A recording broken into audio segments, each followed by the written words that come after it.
Hello everyone, আজকে আপনাদের সাথে আমি শেয়ার করব খুব সহজে পাটের শাকের কীভাবে ভাজি করা যায়। চলুন তাহলে আজকে ভাজি করে ফেলি। একটা কড়াইতে কিছুটা পানি দিয়ে আমি কিছুটা পেঁয়াজ, রসুন, কাঁচামরিচ কুচিয়ে দিয়ে দেব। পানিটা গরম হয়ে আসলে তার মধ্যে আমি আগে থেকে বেছে রাখা পাটের শাকগুলো সুন্দরভাবে দিয়ে আস্তে আস্তে শাকগুলো নেড়ে চেড়ে নেব। শাকগুলো ভালোভাবে নেড়ে রাখতে হবে যেন একটার সাথে একটা দলা লেগে না যায়।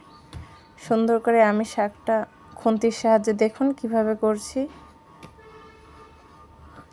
শাকের পানি শুকিয়ে গেলে তারপরে আমরা একটা কড়াইতে একটু তেল দিয়ে পেঁয়াজ, রসুন কুচি দিয়ে আপনারা চাইলে আপনাদের ঝাল যদি বেশি খান তাহলে আপনারা শুকনো মরিচ অ্যাড করতে পারেন।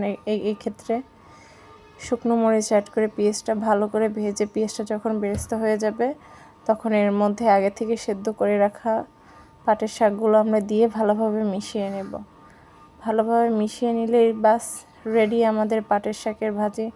খুব মজাদার এই ভাজিটা। তবে পাটের শাকে পেঁয়াজ বেশি হলে